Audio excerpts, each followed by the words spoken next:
예수라나 마찬가지다. 아니다, 노는 게 더 좋다. 그래서 우리는 논다.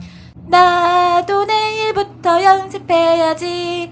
나도 내일부터 예술해야지. 아니다, 그것은 거짓말. 그래서 우리는 예술가. 전 세계에 연습해도 실력이 늘지 않는 배고픈 예술가들과 정부의 돈을 빼먹기 위해 지금도 두통을 일으키며 기획서를 쓰고 있는 기획자 여러분, 그리고 예술가들을 날로 부려먹기 위해 재능 기부를 부추기고 있는 공무원들과 교장 선생님, 문화재단 직원 여러분, 마지막으로 지금도 키보드 앞에서 전투를 벌이고 계시는 잉여와 루저, 그리고 주변의 프롤레타리아와 뿌띠부르주아 여러분, 반갑습니다. 여러분의 친구 아트라디오 세 번째 시간입니다.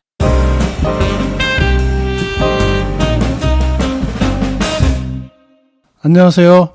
저는 아트라디오에서 지적질을 담당하고 있는 박관우입니다. 네, 안녕하세요. 저는 아트라디오에서 공연 관련된 이것저것 이야기도 할 노마드 박지혜입니다. 네, 안녕하세요. 저는 아트라디오의 이마의 이근식입니다. 네, 그리고 오늘은 초대 손님으로 두들쟁이 탈에 관한 미모의 위대한 가야금 연주자. 띄워줘야 돼요, 너. 가만히 있으면 내가 얘기해서 알았어. 아, 자, 두들쟁이 탈에 관한 그 위대한 가야금 연주자 김민지 씨 오셨습니다. 오, 박수야. 네. 네, 목소리 평소대로 하셔도 됩니다. 네, 잘 들게 하세요. 평소대로 하고 있어요. 네, 평소 때 이렇습니다. 아, 그리고 홈페이지를 복구했습니다. 아, 고생하셨어요. 아이고, 고생하셨습니다. 네. 홈페이지를 복구하는데 그 마음, 제가 항상 모든 게 굉장히 빠르거든요. 그래서 왜 망하냐, 우리는 너무 빨라요. 남들은 이미 저 뒤에 있는데 우리만 저 앞에 나가 있으니까 우리를 아무도 인정을 안 하는 거죠. 근데 제가 그래서 그날도 큰 실수를 할 뻔했는데 페이스북에 보면은 그 황 씨라는 분이 계세요. 이 황 씨라는 분이 그쪽에 대가죠. 그래서 저도 그분의 책을 두 권을 독발하고 그 홈페이지를 만들게 됐는데, 그래서 그분 저기 페이스북에 가서 도와주세요. 죽을 것 같아요. 막 어떻게 해야 되나요? 막 사연을 올렸더니 그분이 이렇게 해라. 그리고 딱 명령을 내려주셔갖고, 근데 그분이 저녁에 그걸 8시쯤에 올려주셨어요. 사연을 제 거 읽고. 그 전에 벌써 나는 이미 홈페이지를 10번을 벌써 박살을 냈죠. 근데 그걸 꾹 참고 있었어요. 박살을 벌써 내고 막 엎고 막 그랬어야 되는데, 끝까지 참겠다. 이번에는 내가 참고 이분이 답을 주면 하겠다. 그래서 끝까지 참은 게 이게 해결한 방법이에요. 만약에 손을 대셨으면 다 날라갔죠. 근데 그대로 복구됐던데요? 그러니까 낭비 뭐 아니요. 그 사실은 그 안에는 뭔가 있긴, 이제 뭔가 빠지긴 빠졌는데 아무도 모르죠. 이제. 복구를 몇 프로나 되는 거예요? 확실히 그 전에 다 비해서요? 했죠. 아니, 100%예요? 100% 다 한 거예요. 그대로던데? 네, 진짜 고생하셨습니다. 100% 다 했고. 모르겠던데 그대로. 지금 들어가면 또 바꿔놨어요, 제가 또. 이제 업그레이드돼서. 네. 그래서 뭐 사진을 좀 바꿔달라는 요구들이 있긴 한데 뭐 그럼 저한테 사진을 보내주시고 요구를 강력하게 하면 바꿔드릴 수 있습니다. 그리고 저희가 전주소 세계소리 축제를 갔다 왔죠. 그게 전주 좋은 동네였어요. 네. 가기 전까지는. 망했습니다. 결과가 발표되는 순간 상을 못 탔다고 망한 건 아니잖아요. 그렇긴 하죠. 근데 저는 뭐 사실은 전주소리 축제에서 이제 상을 못 탔고 다른 팀이 탔어요. 근데 뭐 못하는 팀이 있었던 건 아니고 다 잘했어요. 그러니까 다 잘하는 팀들이다 보니까 그 어떤 팀이 상을 타느냐의 문제는 그날의 컨디션, 그날의 현장에서의 어떤 어필, 이런 현장성, 이런 문제였다고 저는 봐지더라고요. 그래서 누가 뭐 심사위원이 뭘 돈을 먹었다 이런 게 아니고 절대 그 현장에서의 어떤 그 관객들에 대한 어필이 좀 우리가 덜 되지 않았나. 또 계속 좀 얘기됐던 것이 뭐 첫 번째 우리가 해서 마지막에까지 기억이 잘 남지 않았을 거다, 이런 얘기들에 대해서 뭐 그런 부분들이 있었고, 그래도 그날 너무 추웠는데 다 고생하고, 그래서 단원들 정말 뭐 감사하게 생각하고, 결정적으로 또 계속 우리가 다 마이너스 아닙니까? 재정이 이것 때문에. 김민준 씨는 요새 굉장히 우울하다는 게 그래서 돈도 마이너스고 이거 막 뭐 적자했어. 눈도 막 아프고 막 지금 막 근데 사실 그 네. 전주 세계소리 축제를 가기 전까지 음악의 완성도가 사실 90% 이상 저는 만족하고 갔거든요. 만족하고 갔는데 거기 가서 보니까 이 각 팀을 평가한다는 자체가 네. 맞는 건지 다 너무 좋은 무대였고 예, 예. 되게 진지한 무대도 있었고 그리고 한 가지 느끼고 온 거는 처음에는 A씨 이러고 올라오다가 휴게소 지나고 좀 느낀 게 그 관객이나 심사위원이나 그 어떤 평이 일치가 했다 그러잖아요. 심사평이. 그러니까 저희는 음악만으로 접근하지 않았나 두들쟁이 탈에는. 관객이 뭔데? 아 예. 아니 이제 얘기해봐요. 그러니까 그 우리는 음악만 가지고 가지 않았나. 그러니까 이게 그 1등한 팀 있잖아요. 1등, 2등이 아니라 뭐 두 팀 뽑은 중에 그 이제 KB 그 상을 받은 팀 보니까 무대에서 완전 그 뭐랄까 그렇게 막 무대를 그러니까 즐기는 거죠. 그러니까 저희는 음악을 즐기긴 즐기되 그 뭔가에 그 이렇게 좀 리듬을 타는 좀 그런 것도 좀 없었고 저조차도 좀 많이 리듬을 좀 타려고 했으나 좀 그런 게 좀 부족하지 않았나. 근데 음악은 진짜 완성도 높지 않았나요? 저희 두들쟁이 탈의 음악. 그러니까 저는 그 거기 참가한 팀들 사실은 정말 다양한 색깔을 가지고 있잖아요. 예. 그래서 그거 자체에서 평가를 한다는 게 사실은 우스운 일이긴 하지만 즐긴다는 입장에 있어서는 그러니까 공연자가 저희가 상금을 타지 못한 공연자 입장에서는 씁쓸할 수 있으나 그거를 그 자리에서 저희를 봤던 그 청년들은 되게 좋은 경험이 됐을 것 같기도 해요. 그래서 근데 좀 네 저희가 부족한 부분도 사실 겸허히 받아들여야 될 부분들도 있고 또 뭐 계속 생각은 나겠지만 네 하여튼 뭐 그랬습니다 이번 전주. 예, 저희 참고로 민지 씨가 좀 약간 거칠게 말을 하고요. 여기가 생각보다 방송을 듣는 분들이 꽤 있어요. 그래도 다운로드가 굉장히 예. 한 200명 듣죠, 200명. 네, 많아요. 내가 한 5번 하겠다. 그래서 말을 막 던지지 마시고 이게 좀 한번 생각하고 던지시는 게 좋을 것 같고. 혹시 오해하실까봐 김민지 씨 원래 이렇게 부드럽진 않아요? 혹시 오해하실까? 얘기나 들어봅시다. 얘기나 들어봅시다. 네. 뭐 어땠어요? 갔다 목소리 좀 네. 들려주세요. 네? 갔다 전주 얘기 좀 했죠. 아 너무 좋았는데 제가 예상했던 팀이 상을 못 타서. 우리 얘기를 하라고. 우리는 1번이 잘못이었던 거야. 1번을 왜 뽑아요? 그러니까. 일본 내가 해잘했어. 그러니까 중간에 했으면 우리가 상을 탔어. 내가 봤을 때는. 근데 제 팬이 한 우리 두들쟁이 탈의가 전 세계 한 500여 명 습사지 된다죠. 같은 팬들이요. 네, 네. 저도 저 팬을 좀 이렇게 추려 보면 전 세계 한 50여 명 정도. 예. 뭐 추정이 되는데 개인 팬들이요. 그날 네. 팬이 2명 왔습니다. 네, 저희 팬이 2명이 왔는데 예.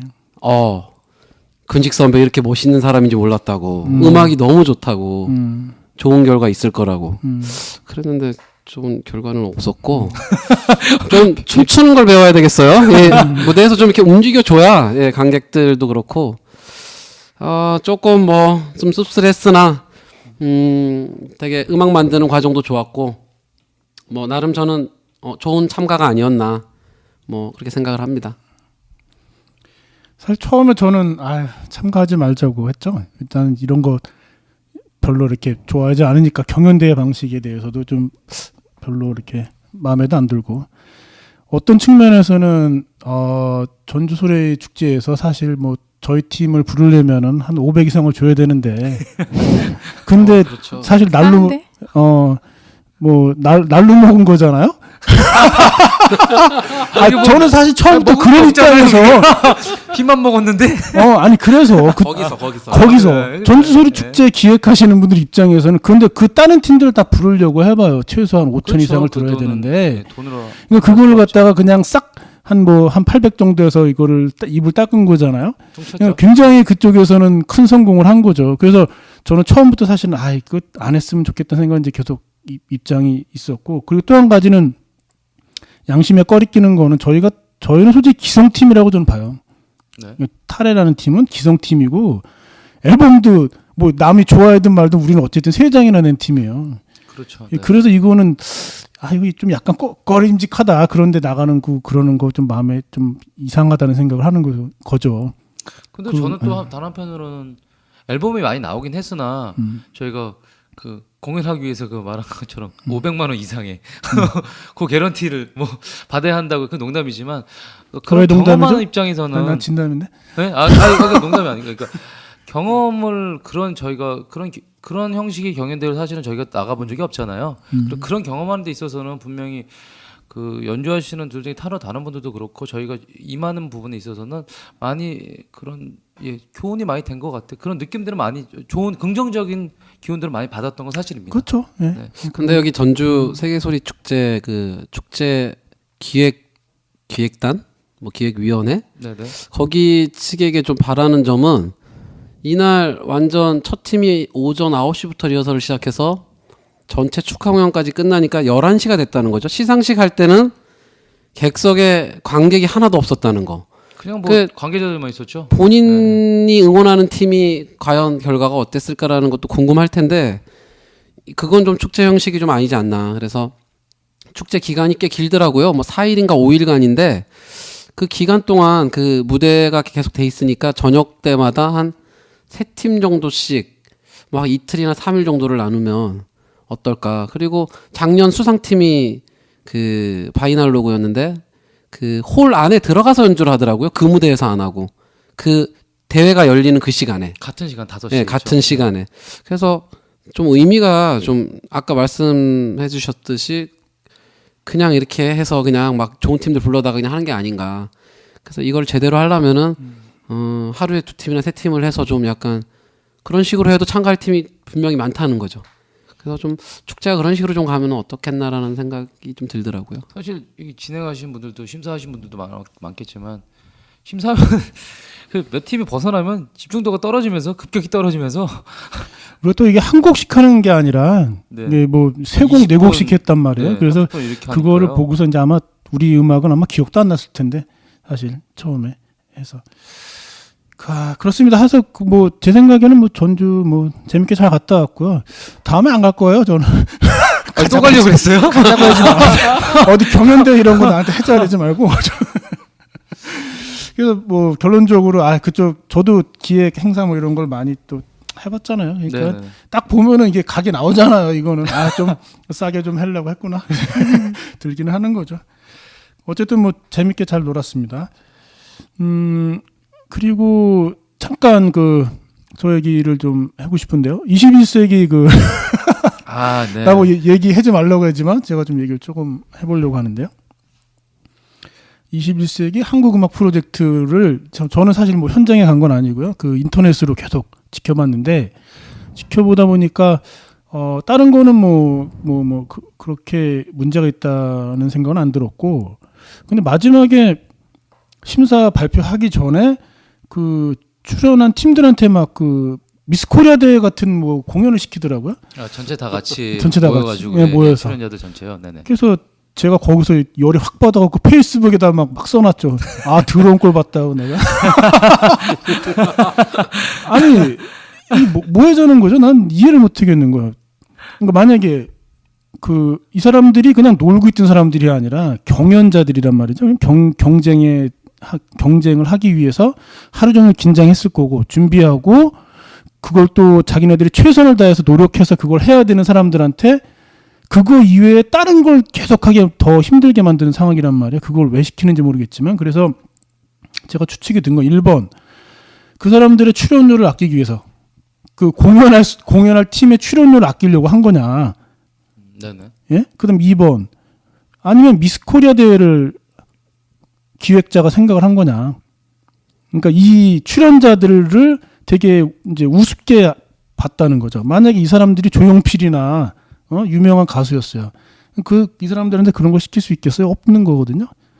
되게 건방진 행동이죠. 그래서 예술가들을 갖다가 완전히 무슨 맨 밑에 있는 애들 취급한 거죠. 동네 어디 잔치한 거란 말이에요. 그러면은 이 대회 자체가 자기네 스스로 이거를 굉장히 권위를 무너뜨리는 말도 안 되는 행동을 하더라고요. 그래서 이건 뭐 하는 짓이지? 그런데 제가 또 이런 경험이 없는 사람이 아니기 때문에 이렇게 하는 거는 원인이 있어요. 어떤 원인이냐면 누구한테 잘 보여야 되는 거예요. 네. 누구한테 잘 보여야 되는 상황이 도달하면은 도래했기 때문에 네, 그렇게 되면은 그 밑에 있는 사람들이 오바해서 충성을 하거든요. 과잉 충성을 하게 돼요. 과잉 충성을 하는 과정 속에서 나타나는 이게 그 어떤 이제 그 을에 대한 민폐를 또 끼치게 되는 거예요. 갑질을 또 하게 되죠, 이 사람들이. 그래서 슈퍼갑이 나타났을 경우에 이게 발생하는 현상들이거든요, 이게. 네네. 그래서 이 사람들이 뭔가 자기들이 큰 문제를 하고 발생을 시키고 있다는 거를 스스로 깨닫지 못하고 있구나. 이거는 욕을 한번 해줘야 되겠다. 내가 그래서 21세기 대회 이런 식으로 하면 안 된다. 내년에 이런 식으로 하면은 내가 이제 욕으로 도배해 놓을 거예요. 네네. 네, 그런 생각을 아주 강하게 깨달은 인터넷 방송이었어요. 보시면서 계속 불편하셨죠? 불편한 정도가 아니라 이거는 내가 거기 있었으면 난 밑에서 돌멩이 던졌죠. 뭐 하는 짓이냐고. 왜 이런 짓을 왜 하는 거죠? 일단 이해를 못 하겠더라고요. 다들 좀 평이 안 좋습니다. 21세기 때를. 예. 사실 이제 제가 참여를 했었잖아요, 이번에요. 네, 뭐 아시는 분도 계시겠지만 제가 그 내부적인 그 국악방송이나 그 관련 그 진행하셨던 국악방송이나 21세기 관련된 분들의 내부적인 사항은 정확히 제가 알지는 못하나 제가 그 자리에서 참여를 하고 느꼈던 부분들은 그 지금 관우씨께서 말씀하신 것처럼 좀 불편한 부분들이 굉장히 많았고 제일 중요한 거는 그 뭐라 그래요? 좀 그러니까 마음이 불편하다는 게 아니라 그 일단 제가 결론만 얘기를 하고 싶은 건 뭐냐면 21세기 그 항공화 프로젝트는 대회만 아까 뭐라 그래? 그 방송만 남은 것 같아요. 방송만 남았고 대회와 진정한 그 경연 대회의 목적의 대회와 그다음에 그 뮤지션들은 뒤로 그냥 그 방치되어 있었다는 느낌을 저버릴 수가 없었습니다. 왜냐하면 그 진행하는 과정, 예를 들면 이게 뭐 하루아침에 된 게 아니고 지금 7회째 되고 있거든요. 그러면서 그 이제 제가 선배라고 하는 소위 이제 그 전에 참가 팀들 선배라고 봐야 되잖아요. 그 팀들이 하는 이제 웃으면서 저희가 이제 교류를 하게 되니까 그런 뮤지션들한테 웃으면서 하는 얘기가 뭐냐면 그 대회는 되게 힘든 대회다. 힘든 대회다. 여러 얘기를 하고 싶으나 힘든 대회다. 다시 나가기가 힘든 대회다라고 얘기했는데 제가 이제 그거를 거기서 이제 같이 진행을 하면서 그게 왜 힘든 대회라는 건지를 알게 됐어요. 그 힘든 대회는 저희가 이제 차후에 분명히 특집편으로 경연대가 이런 대회들이 상당히 좀 몇 개가 더 있습니다. 그래서 그거를 묶어서 저희가 그 좀 신랄하게 얘기를 할 기회가 또 있을 거예요. 근데 좀 그래서 이번에는 좀 방송만 남았고 그다음에 그 뮤지션들 대하는 그 참가한 팀들을 뮤지션이라고 봐야 됐을 때 그 좀 대하는 부분들이 상식 이하의 대화들이 좀 있었어요. 예를 들면 반말하는 것들. 이거는 거짓말이 아니에요. 예, 제가 뭐 이게 제가 뭐 이렇게 뭐 이거 과장해서 얘기한 게 아니라 그 항공화 프로젝트에는 국악 뭐 국악 예를 들면 그 제도권에서 국악 고등학교에 뭐 그런 과정을 통해서 국악과에 적을 두고 계시거나 졸업을 하셨던 분들도 계시지만 분명히 뭐 실용음악이나 아니면은 재즈 관련된 그 국악이 아닌 분들 뮤지션들도 상당수가 많았어요. 근데 그분들이 저에게 조심스럽게 물어보셨던 것들은 이런 거였어요. 그러니까 국악하시는 분들의 이런 그러니까 이게 반말을 하고 뮤지션들한테 대한 이런 처우에 대한 부분들이 그러니까 일반적인 행태냐고 물어봤는데 좀 씁쓸한 부분이 있었고 말을 하기가 좀 부끄러웠어요. 저도 기분이 상한 거를 넘어서서 그래서 일단 이제 이 대회가 7회가 되고 내년에가 8회가 되겠죠. 그리고 그게 얼마나 지속될지는 잘 모르겠습니다. 그러나 분명히 그 뮤지션들 대하는 처우에 대한 부분들은 반말하시거나 그 다음에 제가 반말 얘기했지만 뭐 강하게 뭐 소리 지르시고 이런 거 저 다반사였어요. 그래서 그러니까 윽박 지르면서 뭐 이렇게 만약에 그 쇼를 해야 되는데 야 너 일로 와 절로 와 막 이런 거죠. 정신 안 차려? 뭐 정신 차려 이런 거죠. 예, 이거는 거짓말 아니에요. 예, 이거 혹시 그 방송 관련된 내가 있었어야 되는데 내가 그거 없고서 내가 야 너 나 내가 이렇게 한번 했어야 되는데. 아니 대학교도 아니고 또 어떻게 그렇게 다 경연팀에서 그래서 반말을 하고. 그래서 그 이제 저희 기본 선배님 그 이제 그 21세기 선배들이 한 얘기가 아마 그 힘들다고 하는 부분들이 아주 복합적으로 말을 한 것 같아요. 이름 대주세요. 이름. 누군지. 네, 저희가 특집 때 얘기할 겁니다. 아니 그렇게 힘들다는데 왜 이렇게 다 21세기 하는 거죠? 근데 저는 그렇게 봐요.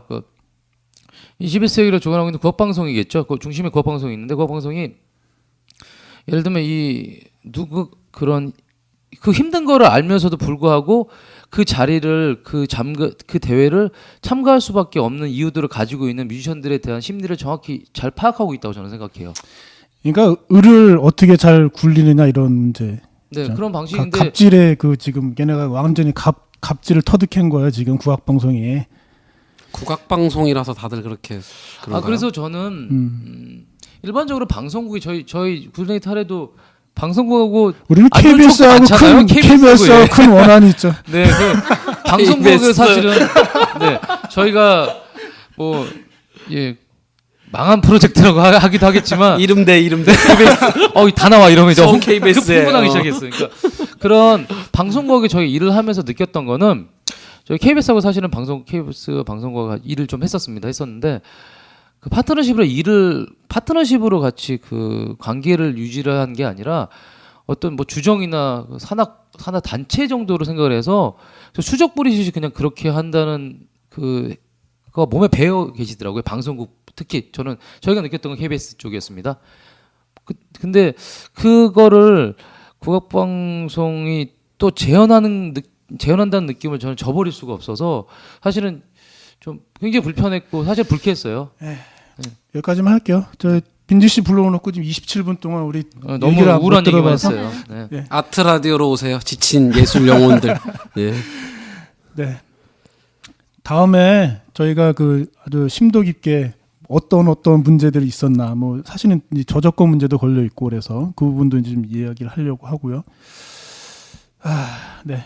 그 좀 어쨌든 그래서 21세기 거기 갔다가 우리가 그 다음 날 전주를 가니까 네. 완전 천국이죠. 저 갔을 때 그 다른 분들 얼음물, 아시잖아요. 가자마자 얼음물. 그 세팅되어 있는 그냥 물에 감동했습니다만 그 단순한 생수병이 아니라 거기다 얼음을 또 그 뮤지션을 배려해주는 그런 아주 사소한 것들, 간식, 뭐. 간식, 물티슈. 음. 저희 뭐 이렇게 싼 팀이 아니에요. 근데 그러니까 그런 정이나 아주 그러니까 뮤지션들을 아주 세세한 것까지 배려한다는 느낌이 있어서 아주 하루 사이에 너무 좀 감정이 좀 우울했어요. 기쁘기도 했고 그래서 그게 이렇게 다르구나라는 걸 느껴서 좀 이런 부분에 있어서 저희가 국악방송이나 이런 부분들이 있어서 좀 제도적인 그 개선이 분명히 필요하겠다. 좀 그런 부분들이 좀 필요하다는 생각을 뼈저리게 했습니다. 네. 네. 그러면 지금부터 밝은 얘기 하시죠. 예. 이제 너무 우울했어요. 자 두들쟁이 탈애가 낳은 위대한 가야금 연주자 네 김민지 씨. 박수 한번 쳐주시죠. 박수. 김민지 씨. 네. 되게 모시기 힘든 분이에요. 네. 바빠요. 뭐가 제일 바빠요, 네. 너무 힘들어요. 일정이요? 요새 저 맨날 밤마다 연습하고 그래서 그런 것 같아요. 그죠? 예. 사실 민지 씨가 네. 청주에서 지금 저희 연습할 때도 그렇고 청주에서 서울 뭐 경기도 수원 뭐 이거 왔다 갔다 정신 없어요 정말. 제일 고생하고 있는 단원 중에 하나인데 이 자리 비워서 감사하다는 얘기를 말하기 전에 합니다. 네, 말씀하세요. 네. 네 고생하셨고요. 뭐 똑같이 물어볼게요. 몇 살 때부터 시작을 하셨죠? 가야금을? 저는 초등학교 5학년 때 원래 바이올린을 했었는데 어머니가 가야금을 취미로 하셨어요. 어머님이 하셨어요. 네. 근데 그거 보고서는 저도 하고 싶다고 그래가지고 얼떨결에 이렇게 하게 됐어요. 가야금. 되게 일찍 시작하셨네요. 5학년이면은. 근데 별 생각 없이 다녀서 중학교 때까지는 하기 싫으면 안 하고 다시 하고 싶으면 다시 갔다가 뭐 이런 식이었어서 생각이 없었죠. 그러면은 전공을 하고 싶다고 생각을 한 게 언제부터예요? 그러면요? 취미로 예를 들면 그 어렸을 때부터 시작하셨잖아요. 솔직히 저는 체고를 가려고. 뭔 거? 최고요? 최고. 네. 처음 듣는데? 최고? 아니 무슨 종목? 뭐 투퍼 이런 거알 볼링을 테고요. 갑자기 볼링에 꽂혀가지고 지금 처음 듣는 얘기예요 지금. 볼링 전공이 있나요? 최고에? 볼링 전공으로 이제 체고를 가려고 저 혼자만의 생각을 가지고 있었는데 이제 엄마가 갑자기 그때는 가야금을 안 하고 있던 상황이었는데 예고를 가라 이렇게 해가지고 또 얼떨결에 몇 개월 스파르타로 가야금을 해가지고 그럼 레슨을 중3 중조를 때 하셔서 중3 때 해서 그럼 예고를 네 예고 들어간 거죠. 저는 아버지가 반대해서 중3 때 준비 못했는데 저랑은 반대의 경우군요. 민지 씨는 그 어렵게 좀 했죠. 저는 아버지가 되게 반대가 심하셨죠. 되게 보수적이시라. 그 실질적으로 네. 전공한 건 대학교 때부터 하신 거죠. 네, 그래서. 대학교 고2 때 준비했죠. 저는 아버지 반대로 인해서. 네, 그래서 민지 씨 그래서 고등학교 때부터 그럼 전공을 시작을 하신 거예요. 네. 물어볼 게 없네요. 뭐 거기까지. 왜 불렀어요? 아니 물어보고 싶은 거 하나 있었는데 네, 물어보세요. 그 항상 이렇게 활동하고 여기 팀 활동하다가 이제 시립 단체를 들어간 거잖아요. 네. 가장 좋은 점은 뭐고 안 좋은 점은 뭔지. 좋은 점은 일단은 일정한 수입이 보장이 되니까. 얼마 또 안 되긴 하지만 네, 일정하게 그것도 네 원래 빵원 볼 때도 있어요. 겨울에 궁핍할 때는. 뭐 민지 씨만 그런 게 아니잖아요. 우리 여기 지금 긍정적이고. 예. 100만 원이라도 손에 쥘 수 있으니까. 네. 그리고 안 좋은 점은 이제 외부 활동이 제약이 좀 있으니까 공식적으로 제한이 있나요? 공식적인 제한이 있죠. 네. 그 회사 출퇴근 시간 내에 공연을 하면은 이제 거부를 당해요. 네. 그럼 여기 두들쟁이 탈의 활동은 악단에서 어떻게 생각을 하나요?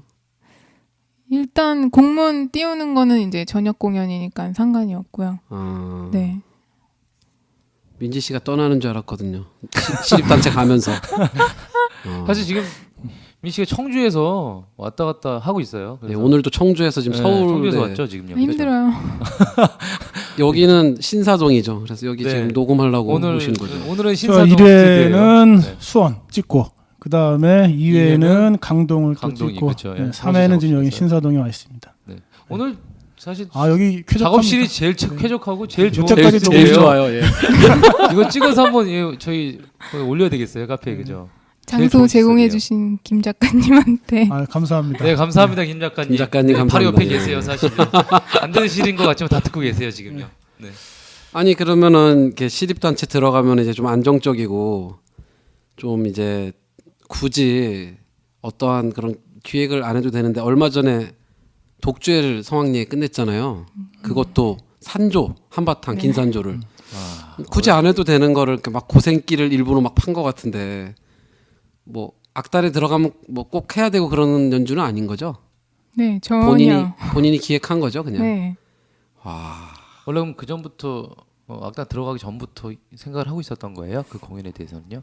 생각을 어때요? 하고 있어서 이제 그런 기획서도 내보고 지원금 그런 것도 했는데 맨날 떨어져가지고 내 돈으로 해야겠구나 이러면서 돈을 이제 차곡차곡 모아서 인제야 하게 된 거죠. 그때 민재 씨 공연 저희 단원들 다 보러 갔었잖아요. 거의 예. 저기 스케줄 없는 분들 거의 다 보러 갔었는데 산조를 그렇게 한다는 게 사실은 보통 일이 아니거든요. 쉽지 않아요. 그 사실 어려운 연주죠. 요즘에 그렇게 산조 공연 한다는 게. 그래서 민지 씨 거의 끝나고 나서 거의 쓰러졌잖아요. 그죠? 다리 지난 거지. 다리 벌써 지난 거예요? 아니면 네, 다리 지난 거예요. 지난 거예요? 네. 그래서 반주자의 그 옆에서 딱 거동으로 같이 이렇게 이동을 했는데 되게 인상 깊었어요 저는요. 그래서 네. 그래서 좀 연주도 좋았고 반주는 정화영 선생님이 네 정현 하셨죠? 감사드립니다. 손잡아 주셔서. 정현 선생님이 사실은 이어서 뭐 다 끝났으니까 되게 힘들어하셔가지고 오자마자 술을 그냥 한 병 마셔. 복분자를 막 복분자를 찾으시더라고요. 공연이 끝나고 나니까 그냥 복분자 어딨냐 그러고. 네 그래서 굉장히 아마 그렇게 오랫동안 하셨던 선생님도 그 산조 한바탕을 길게 하신다는 게 힘든 일이 쉽지 않은 일인데 연주자가 또 김민재 씨가 해서 사실은 더 그런 부분도 더 인상 깊었습니다. 그래서 저는 느낌이 좀 뭔가 한풀이 같은 느낌을 좀 받았는데 어떤 한풀이요? 네. 본인이 개인적으로요. 이 자기가 이제 그 개인 공연을 하는 것과 준비하는 과정, 그 다음에 또 음악 또 연주하고 그러는 것들 이제 쭉 진행하는 걸 보면서 뭔가 이게 이 산조에 대한 한이 있구나. 한이 있어요? 한이 씨? 얘기 좀 해봐요. 제가 정확히 보지 네. 않았나요? 그런 게 있긴 있죠. 네. 제가 계속 준비를 하려고 하는데 어떤 사정에 의해서 계속 미뤄져서 이제 와서 한 거기 때문에 그럼 원래 민지 씨가 그 한조를 그런 형식의 독주회를 원래 하고 계획을 했던 거는 사실 그러면 원래 계획대로 지금 안 됐지만 더 오래전 일인 네, 건가요? 그 그러면? 전부터 계획을 하고 있었던 거죠. 저는 이제 서울에 정화영 선생님 학원에 뭐 연습 온다 그래서 보통 그냥 그렇게 독주회 하면은 뭐 이렇게 편한 선배나 평소에 이렇게 반주 많이 맞췄던 사람하고 하잖아요. 그렇죠. 사실 한참 위에 선생님이시잖아요. 네네. 선생님을 모시고 연주를 한다는 자체가 부담감이 크죠. 예, 부담이 엄청 클 것 같은데 정화영 선생님 반주를 한다는 거예요. 그래서 깜짝 놀랐죠. 그래서 야, 제대로 연주를 하는가 보다. 근데 저는 못 가봐서 너무 아쉬웠고. 아니 그날 좀 기분이 좋았던 거는 거기 그 선생님들이 쭉 와 계셨죠. 야, 거기 그 박현수 가야금 교수님, 박현수 선생님하고 지순자 선생님, 한진 교수님, 박순아 선생님. 가야금에 뭐 거의 박순아 선생님도 오셨어? 네, 네, 박순아 박순아 선생님 오셨어요. 나 못 봤는데? 그때 같이 봤잖아요. 못 봤어요. 좀 봤는데 나한테 외형적인 인사를 거를 좀 시켜줘야지. 이렇게 좀 달라지셔서 아마 그러셨을 그래? 수도 있어요. 안경 쓰셔가지고 안경 쓰고 못 오셨어요. 네네. 내가 눈이 안 좋아서. 그때 그래서 그 가야금의 그 당대 그 최고의 그 사실 분들이 뭐 오셔가지고 현존하는 뭐 이렇게 네. 현존하는 가야금 각 분야에서 예, 최고의 분들이 오셔서 그분이 민지 씨 다 오셔갖고 그 김민지라는 이제 연주자를 이게 봐준 거니까 뭐 그런 거 기분이 굉장히 좋더래요. 저 사실 그분들 앞자리에 있었는데 취임새를 그냥 막 막 선생님 없이 그냥 그러니까 이제 일반적으로 남자분들의 취임새가 많이 익숙해져 있는데 그 여자 교수님들 선생님들이 그냥 뭐 걸걸한 목소리로 취임새 하셔가지고 기분 되게 좋더라고요. MG 씨와 같이. 자, 이 시점에서 노래를 좀 음악을 하나 틀어보겠습니다.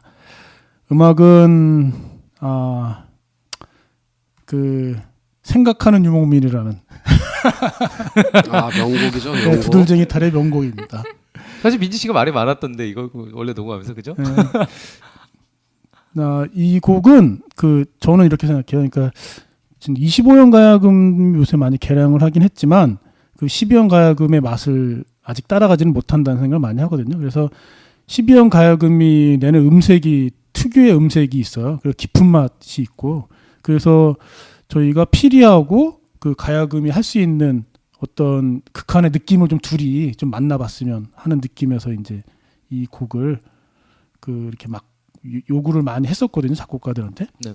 그랬더니 좋게 잘 된 것 같아요. 네. 예, 들어보도록 하겠습니다. 네, 피리에는 앞에서 떠들고 있는 박지혜 씨, 그 다음에 그 가야금은 김민지 씨. 12연 가야금이었죠. 예, 12연 12연 가야금. 산조 가야금이죠. 네, 산조. 예, 산조 가야금으로 연주했습니다.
네, 역시 좋네요. 아, 진짜 음악 진짜 좋죠.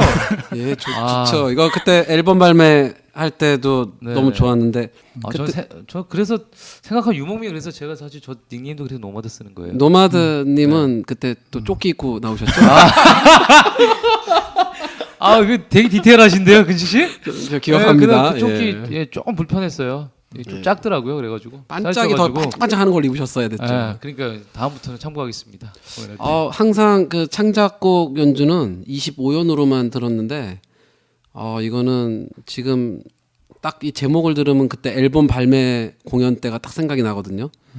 그래서 민지 씨랑 이렇게 우리 노마드님이랑 같이 딱 하는 그게 저도 너무 좋게 들었어요. 그때 12연 소리가 너무 좋더라고요. 요즘에 거의 하프잖아요, 25연이. 네. 예. 또 민지 씨 어땠어요? 이 곡. 이 곡이요? 예. 참 잘 만들었다고 생각해요. 좀 자세히 얘기해 줘도 되는데요. 이 곡 작곡하신 분이 저한테 네, 요구하신 거 있어요? 레슨을 계속 받으셨던 작곡자분이세요. 누구 작곡자분이 성함이 김보미 어떻게 씨라고 네. 하는데 한 저한테 1년 넘게 이제 그런 산조의 맛을 깊이 배우려고 이제 저한테 레슨을 받으셔서 이 곡이 탄생한 거라서 좀 12연에 대해서 알고 쓰시니까 약간 곡이 좋은 것 같습니다. 그런 일반적으로 25연을 많이 연주를 많이 하잖아요. 이런 류의 그 곡들은 근데 12연으로 접근을 하시니까 느낌이나 좀 어떠세요? 좀 남다를 것 같긴 한데. 그 깊이는 솔직히 12연을 따라갈 수가 없어요. 25연은. 그렇죠. 네. 그래서 저는 또 우린 철학에 있는 팀이잖아요. 그래서 철학에 대해서 얘기하면 이런 거죠. 그러니까 그 전에 제가 또 김덕 선생님을 깔 수는 없고 김덕 선생님이 예전에 뭐 이렇게 서양의 악기들과 뭐 재즈 팀들과 같이 뭐 이렇게 연주하는 그걸 뭐 좋다고 하는 사람들도 있지만 저는 사실은 듣기 싫었어요. 왜 싫으냐면 물리적 결합일 뿐인 거예요. 그러니까 음악과 음악이 악기와 악기가 물리적인 결합만 해놨을 뿐 그게 화학적 결합이 안 된 거죠. 그래서 한 단계 발전돼서 그게 그냥 하나의 어떤 제가 저번에도 말씀드렸다시피 그냥 물과 기름의 관계로 있으면은 그게 음악이 섞이지 않은 상태에서 되게 뒤뚱거리고 이상하거든요. 음악 자체가. 그런데 결과가 뭘 섞든 섞어져서 새로운 뭐가 나온 거죠.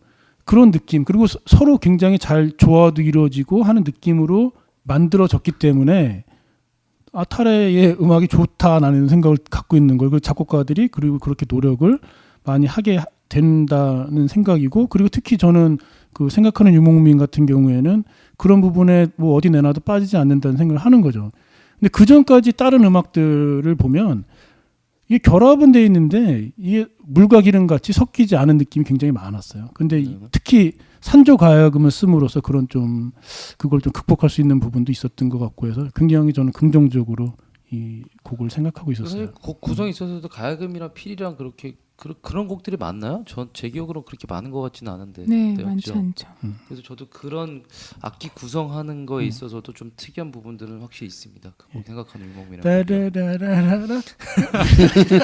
사실 녹음할 때 그 앞에 계신 이제 진행자분께서 더 절어야 한다.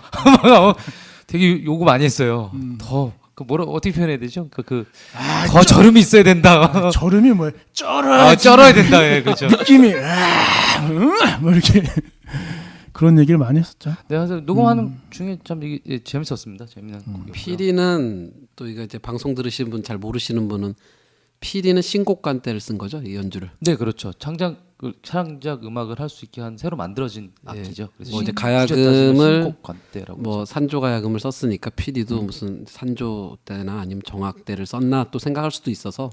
예, 그 차후에는 그런 작업을 저도 해보고 싶어요. 그러니까 그런 만들어진 곡들을 위해서 악기가 새로 만들어진 악기를 가지고 또 연주를 하다 보면 전통스러운 맛이 또 분명히 나지 않는 부분들이 생기거든요. 그래서 그런 부분들은 뭐 요번에 12연 생각한 유목민을 갖다가 12연의 전통 가야금을 연주한 것처럼 저도 기회가 된다 그러면 그 피리라는 악기를 전통적인 뭐 정악이 됐던 산조가 됐던 예전에 있었던 그 악기를 그걸로 연주를 좀 구사해 보고 싶은 그런 바람은 있습니다. 민지 씨 이제 모셔놓고 아까 이제 그 독주의 뭐 이제 산조 독주의 얘기도 나눠봤고 그 생각하는 유목민도 12연 산조 가야금인 거죠. 그래서 한번 민지 씨한테 좀 물어보고 싶은 게 있었는데 추구하는 음악이 뭐 저 같은 경우에는 예전에 되게 정악을 많이 좋아했으나 지금은 창작 음악 쪽 되게 많이 이제 추구하고 있거든요. 뭐 관현악이라든가 그런 창작 음악에 대해서 아까 박간우 감독님께서 말씀해주신 이제 본질을 추구하는 그런 창작 음악을 저는 추구하는 편이거든요. 그래서 민지 씨는 어떤 음악을 뭐 여기 두들쟁이 타레에서는 이런저런 음악을 지금 다 하고 있고 악단에서는 악단 일정에 맞게 하고 있지만 어떤 음악을 추구하는지를 한번 좀 들어보고 싶네요. 저는 음악은 가리지 않아요. 음악은 가리지 않는데 일단 기본은 돼야 된다고 생각을 하기 때문에 전통을 바탕으로 해서 창작 음악이 돼야 된다고 생각을 해서 이제 전통을 깊게 파고들고 있는 거고요. 창작 음악은 저도 좋아하죠. 그럼 뭐 모든 음악을 다 섭렵한다는 얘기죠? 네. 그러고 싶죠. 그래도 좋아하는 음악이 있다면 좋아하는 음악이요? 분야가 뭐 워낙 여러 장르나 분야 뭐 장르 따지면요. 네. 장르? 국악 말고? 아니요. 국악이 아니어도 상관없습니다. 예. 그건 본인이 취향이니까 뭐 좋아하시는. 저는 네. 클래식 좋아해요. 그래요? 네. 오늘 새로운 거 많이. 근데 민지 씨 차 듣는데요? 탔는데 클래식 한 번도 안 나오던데? 국악 방송 듣는 것 같은데. 운전을 해야 되니까 이제 라디오를 많이 듣는 편이고 라디오를 들으면 되게 다양하게 많이 들을 수 있잖아요. 네네. 팝송도 듣고 가요도 듣고 뭐 클래식도 듣고 그래서 저는 라디오를 되게 굉장히 많이 들어요. 그럼 국악 쪽에서는 어떤 음악이 가장 여러 음악을 섭렵하고 다 해야 된다고 생각하겠지만 어떤 음악이 제일 좋은지가 국악은 일단 민속음악이 제일 좋다고 생각을 하고 민속음악을 잘 해야지 창작음악도 잘 나올 수 있다고 생각을 하기 때문에 다음에는 이제 뭐 그 민속 음악을 좀 이렇게 접목을 해서 네. 어떤 곡이 좀 하나 좀 나오면 좋지 않을까 생각하는 유목민 너무 좋았거든요. 그러니까 그런 작업을 해서 한번 들려주시면 좋겠다는 생각이 드네요. 저도 사실 민지 씨가 작곡을 한 곡이 또 있어요. 그 이제 뒤에서 있잖아요. 이제 네, 뒤에 들어볼 얘기하겠지만 건데요. 네, 그래서 네. 그 가능성 있습니다. 자, 잠깐 여기서 그 아트 라디오 듣는 방법 좀 소개해 주시죠. 아트라디오는 문화예술계에 지친 영혼들 위한 위로 방송입니다. 그래서 총 4가지가 있는데요. 첫 번째로는 포털 다음 사이트에서 아트라디오 카페에 가입을 하시고 들으실 수 있습니다. 카페 회원수가 지금 너무 몇 명 됐죠 지금요 오늘요? 4명 똑같아요. 여기 역시나 3명 가입하고 아니 여기 나온 사람들 왜 가입을 안 하는 거야? 아 게스트분들 뭐 하시는 거예요 지금? 민지 씨 가입할 거 안 할 거? 아주 인터넷 안 하는 거 알잖아요. 저희 멤버가 10명이 넘는데 관심이 우리 없어요. 조직원도 안 하고 있는 거예요 지금? 우리 이거 특징이 진짜. 우리는 인터넷을 안 하고 텔레비를 안 봐. 나 정말 참고로 저는 집에 텔레비전이 없어요. 네. 없고 진짜 저희 팀원들 텔레비전 잘 안 봐요. 전 컴맹이에요, 컴맹. 근데 그래도 좀 해주세요. 도와주십시오. 그리고 두 번째로는 유튜브에서 들으실 수 있습니다. 그리고 세 번째로는 아이튠즈에서 들으실 수 있고요. 그리고 마지막으로 그 저희가 제일 추천해 드리는 건데 스마트폰에서 팟빵이라고 하는 앱 어플리케이션이 있어요. 그래서 팟빵 앱을 설치를 하시고 거기 오른쪽 상단 위쪽에 보면 그 구독 신청이라는 게 있는데 구독 신청 하신 다음에 들으시면은 편하게 다운로드도 받으실 수 있고 편하게 들으실 수가 있습니다. 팟빵 같은 경우는 순서가 또 그 다운로드 횟수나 그 들으시는 거에 따라서 그 순서가 매겨지기 때문에 저희가 그 순서를 보고 뭐 1등 했다고 돈 더 주고 뭐 그런 건 없습니다만 그런 거에 있어서 좀 힘을 받을 수는 있습니다. 그래서 꼭 개인적으로는 팟빵 앱을 설치를 하셔서 구독 신청 해주시면 참 좋으실 것 같아요. 근데 이거를 스마트폰을 전화 용도로만 쓰시는 분들이 팟빵이 뭐냐고 자꾸 물어봐요 주위에. 새로운 빵이냐 막요. 네, 그래서 이거를 한번 좀 설명을 드려야 되겠다. 그래서 스마트폰에 마켓에 가시면은 뭐 구매하잖아요. 막 카카오톡도 깔고 하잖아요. 거기서 네. 팟빵이라고 이제 검색어를 치시면 팟빵이 뜹니다. 그러면 무료입니다, 무료. 네, 무료예요. 무료고 돈 들지 네, 않습니다. 그거를 깔아요. 일단 깔고 거기에 이제 그 검색하는 게 잘 안 보이거든요. 그러면 이제 그 핸드폰마다 왜 이렇게 그 누르는 거 있잖아요. 왜 메뉴 전체 뭐 네네. 그거 눌러서 아트라디오 검색하시면 아트라디오를 예, 깔 수가 있죠. 팟빵은 그 한글로 그러니까 콩팥 할 때 팥이 아니라 시옷이에요. 그래서 팥, 시옷, 그 다음에 빵. 그 빵은 빵입니다. 그래서 그게 팥빵. 아이팟 할 때 팟이잖아요. 네, 아이팟 할 때 팥이죠. 팟하고 예. 빵이에요. 예. 앱이 뭐냐고 또 물어보고 막 그래요. 그래서 아. 예, 그 마켓에 가서 팟빵을 치시면 됩니다. 그러니까 안드로이드 계통의 핸드폰은 플레이 마켓이라고 하는 그런 마켓에 들어가시면 팟빵 앱을 치실 수 있고 그다음에 애플류는 그죠? 아이튠즈로 하시면 되고요. 네. 네, 네. 앱스토어에서 받으면 되고요. 네. 자, 팟빵에서 또 그 기쁘게 후원하는 뭐 제도를 만들었네요. 네, 좋습니다. 네, 그것까지 좀 한번 말씀을 드리면 그 팟빵 홈페이지 들어가시면요. 그 옆에 그 후원하기가 있어요. 그래서 후원하는 방법은 그걸 누르시면은 그 무슨 뭐 팥을 뭐 사는 건가 봐요. 뭐 10개 얼마 뭐 이런 식으로. 그것은 팟입니다. 그것은 시옷이 아니고 디엘입니다. 네, 그래서 그 팥을 몇 개 사서 재밌네요. 자기가 좋아하는 그 팟캐스트에 대해 후원을 하는 거예요. 그래서 여러분들은 아트라도에 후원을 해주시면 그러니까 그걸 유료로 사는 거죠. 네, 유료를 사는 거죠. 뭐 그러니까 집에 팥이 택배로 오는 거 아니죠? 네네. 유료로 팥을 사셔서 저희한테 후원을 해주시면 저희가 그걸로 서버비도 되고 그 다음에 뭐 밥도 먹고 그러겠습니다. 네, 감사히 잘 받겠습니다. 네, 저희는 언제든지 열려 있습니다. 많이 후원해 주세요. 네, 많이 후원해 주십시오. 네. 그리고 두 번째 곡 한번 들어보도록 하겠습니다. 두 번째 곡이 뭐죠? 두 번째 곡은 네네. 김희지 씨가 직접 작곡을 한 저희 두루쟁이 탈의 3집. 굉장히 우울합니다. 그래서 이 노래 듣고 끄지 마시고 끝까지 듣고 그 다음에 아니면은 못 듣겠다 싶으면은 한 4분 후로 넘기신 다음에 들으셔도 될 것 같습니다. 꼭 다 들어봐야죠. 민지 씨가 생각하는. 아니, 앞에 있다고 자꾸 있는데요. 이렇게 얘기를 하지만 이거는 25연 가야금으로 연주해 주셨죠? 네. 곡 설명을 좀 해주세요. 제목도 알려주시고요. 이 곡은 설마 본인이 쓰고 자기가 제목을 모르는 건 아니겠죠? 그게 아니라 제목은 되게 길어요. 직접 말씀해 주세요. 네. 메아리 결코 되돌아오지 않는이란 곡이고요. 예. 25연 독주곡입니다. 어떤 의미예요? 아니, 뭐 일단 노래 듣고서 네, 노래 네, 들어보죠. 그럼 들어보죠, 뭐. 네.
자,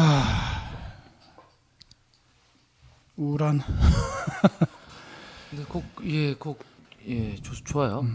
직접 작곡하신 곡이라서 더 의미가 좀 있는 것 같습니다. 의미를 좀 들어볼까요? 네. 아. 지금 굉장히 궁금했어요.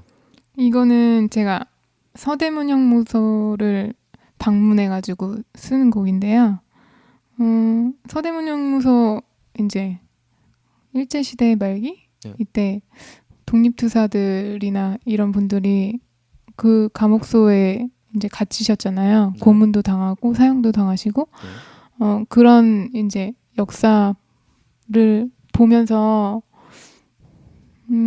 그들 이제 절규와 뭐 원한 뭐 그런 거를 봤는데 근데 요새 그렇게 서대문 형무소를 이렇게 찾아가서 보시거나 막 그러시지 않으시잖아요.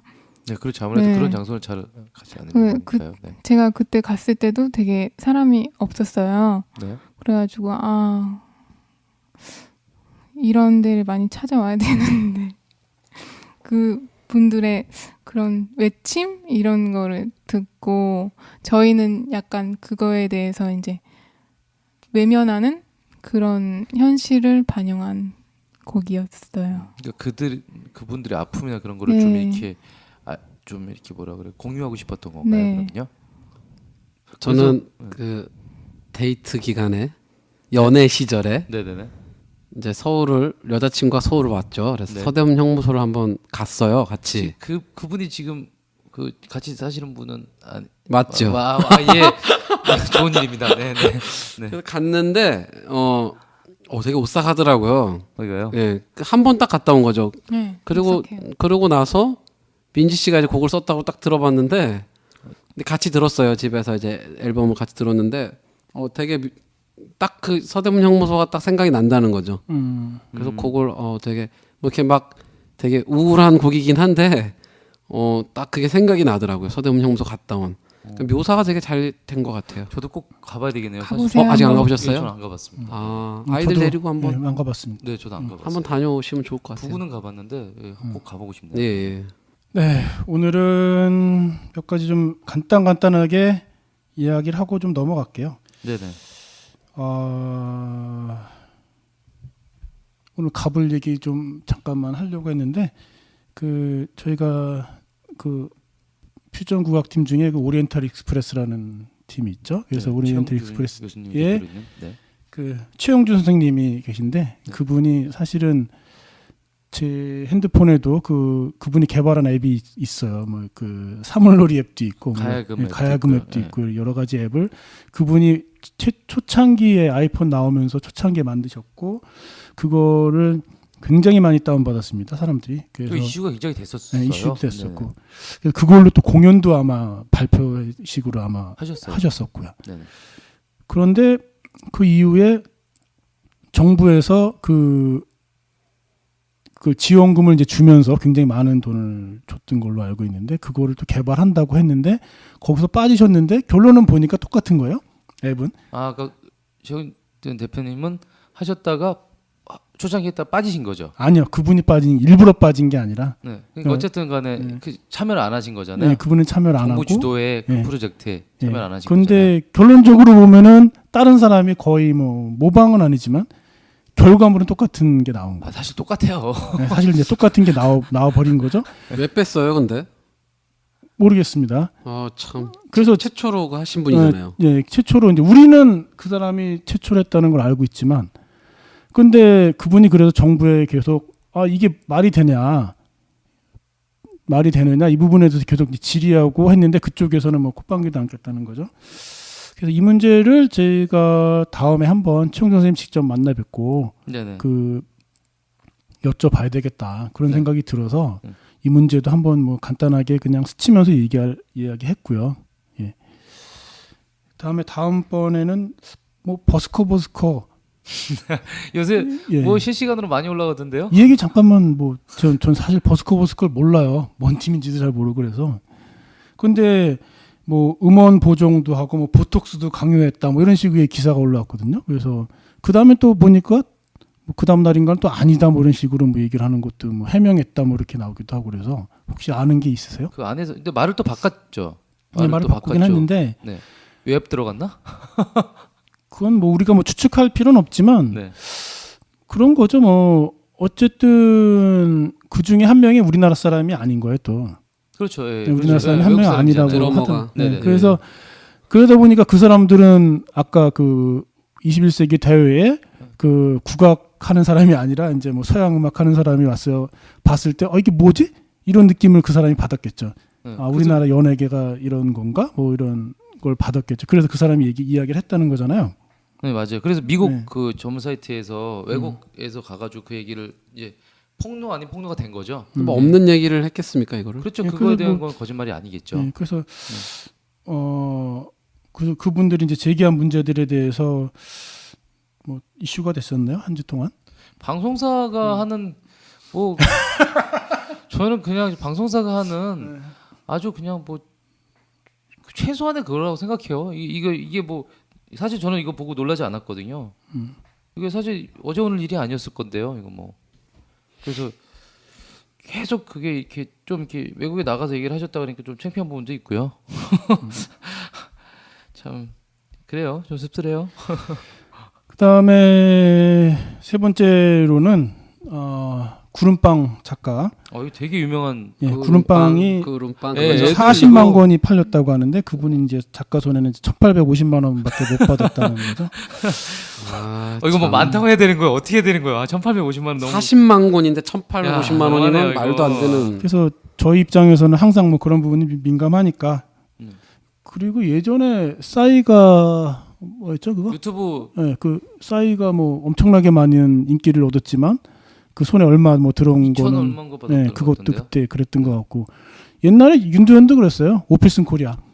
예, 오피슨 코리아 뭐 한참 뭐 날렸을 행사비용 때도. 받았다고 그러더라고요. 네. 네, 저작권은 거의 못 받았고 네. 행사비용 받았다. 그래서 우리나라에서 좀 그런 부분이 좀 보호가 됐으면 좋겠다. 이런 외국에는 이런 게 좀 더 잘 돼 있나요? 우리나라 그런 그렇죠. 것보다는? 확실하죠. 예, 확실하게 돼 있죠. 아, 근데 우리나라는 완전 그 인기 있는 그런 콘텐츠나 그런 이런 예술인들이 보면은 말도 안 되게 뭐 다 공중분해되고 본인한테 돌아오는 거는 거의 뭐 얼마 되지도 않더라고요. 그러니까 예술인들이 생활에 나가기가 힘든 나라예요. 저는 그렇게 봐요.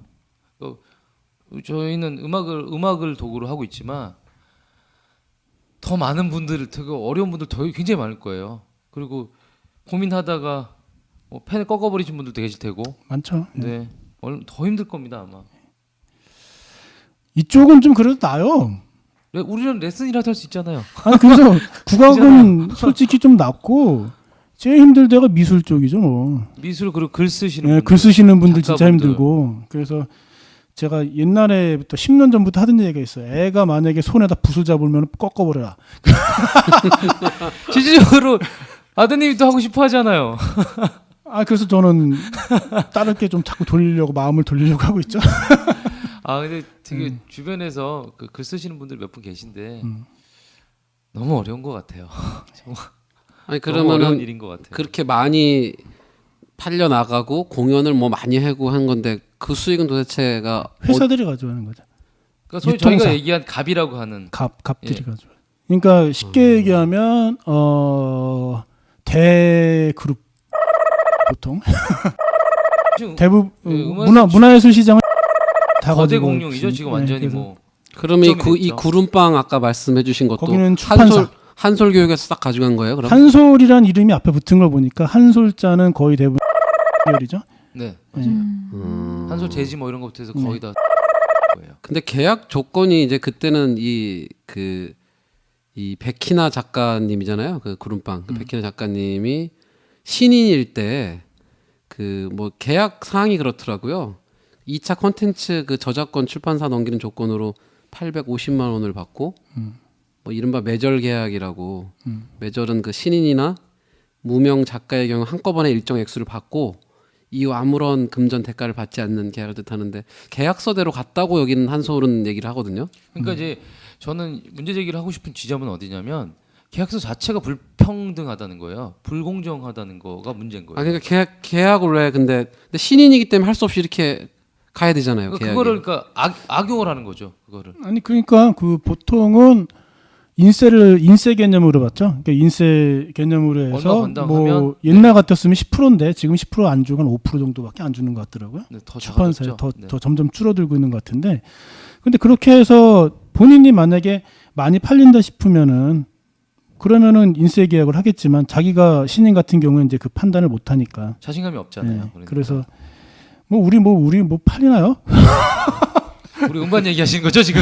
그러니까 뭐 우리 같은 경우에 뭐 그렇게 뭐 하면 뭐 되겠지만, 근데 좀 나중에라도 잘 되면은 다시 재계약을 해주는 게 어느 정도 좀 예의가 아닌가 하는 생각은 들긴 해요. 사후 나중 계약은 따로 해야 되겠네요. 처음에 그 작품에 대한 2차 컨텐츠나 3차 뭐 이렇게 나가면은 그거에 대한 계약은 따로 해야 된다고 생각이 드네요.